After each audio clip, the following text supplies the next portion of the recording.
अस्सलामुअलैकुम। तो आज का हमारा लेक्चर है लेक्चर नंबर 4 और लेक्चर नंबर 4 में हम पढ़ेंगे लूप्स। अब लास्ट लेक्चर में जो हमने बात की थी वो हमने लूप की बात की थी, लेकिन हमने उसको डिटेल में नहीं पढ़ा था।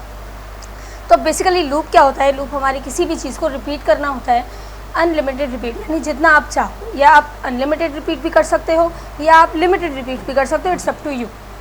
ठीक है, तो आज हम करेंगे लूप। अब सी लैंग्वेज में लूप्स 4 किस्म के होते हैं। ठीक है, कौन कौन से होते हैं? For loop, while loop, do while loop और नेस्टेड लूप। ठीक है, हम सब पढ़ेंगे। तो सबसे पहले हम स्टार्ट करते हैं हमारे फॉर लूप से। ऑल्टर F किया, alter N for new page. ठीक है, F5 करेंगे तो हमारी ये मैसेज बॉक्स ओपन है, सो ये क्लोज हो जाएगा। अगर लाना है, दोबारा ओपन करना है तो भी F5 ही हम फंक्शन की प्रेस करेंगे। तो सबसे पहले हम हमारा हेडर फाइल बनाएंगे।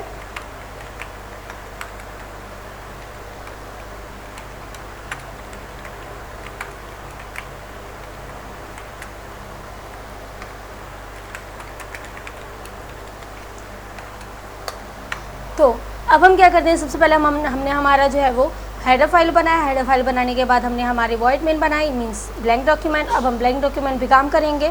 तो क्योंकि अब हम बना रहे हैं लूप्स, तो लूप्स बनाने के लिए भी ऑफ कोर्स हमें इंटीजर चाहिए होगा। तो हमने यहाँ पे इंटीजर ए सेट कर दिया। ठीक है, इट्स अप टू यू, आप A to Z कोई भी, इवन किसी का नेम भी यहाँ पे एज एन इंटीजर टाइप कर सकते हैं। ठीक है, तो मैंने उस इंटीजर लेने के बाद यहाँ पर मैंने क्लियर स्क्रीन की कमांड दे दी। क्लियर स्क्रीन की कमांड दी इसलिए कि ताकि मेरा जो पुराना जो भी कोड मैंने रन किया होगा वो रिमूव होके मेरे पास न्यू कोडिंग जो भी मैं रन करूँगी वो आ जाएगी। ठीक है, उसके बाद यहाँ पे मैंने दे देना है लूप। अब क्योंकि हमने बताया कि हम 4 किस्म के लूप्स होते हैं और जो आज हम लूप कर रहे हैं वो हमारा फॉर लूप है। तो फॉर लूप को हम करेंगे इस तरह।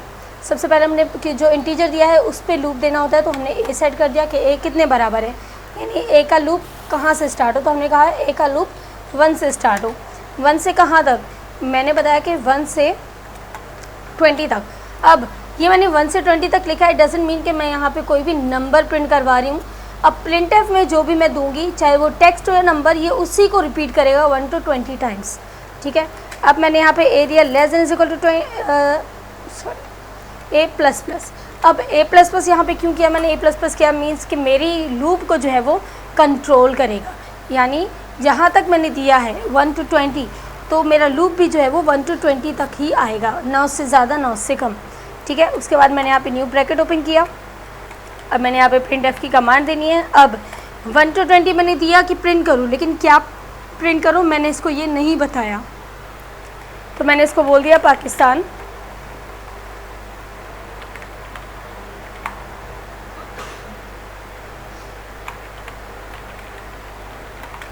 ठीक है, ब्रैकेट। अब यहाँ पे मैंने इसको बता दिया कि इसको आपने ये प्रिंट करना है जो भी मैंने आपको बताया है 1 to 20 टाइम्स। ठीक है, अब मैंने इसको एंटर किया, गेट ch।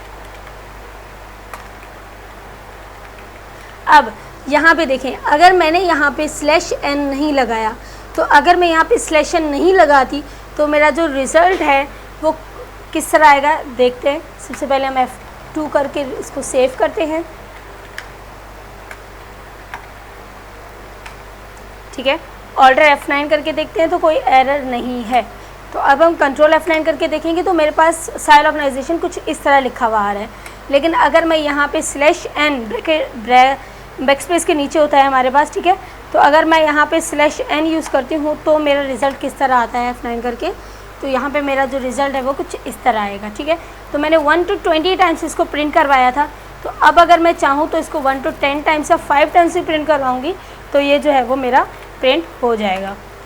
ठीक है, अब यहाँ पे प्रिंटफ में मैंने स्टाइल ऑर्गेनाइजेशन लिखा है, डजंट मीन कि आप भी टेक्स्ट लिखो, आप कोई नंबर भी प्रिंट करवा सकते हो। फॉर एग्जांपल मैंने इसको कहा कि 1 को 20 टाइम्स प्रिंट करो, तो ये 1 2 3 नहीं, सिर्फ 1 ही को 5 टाइम्स प्रिंट करेगा इस तरह। ठीक है, तो ये हमारा आज का लेक्चर था, लेक्चर नंबर 4, जिसमें हमने पढ़ा फॉर लूप।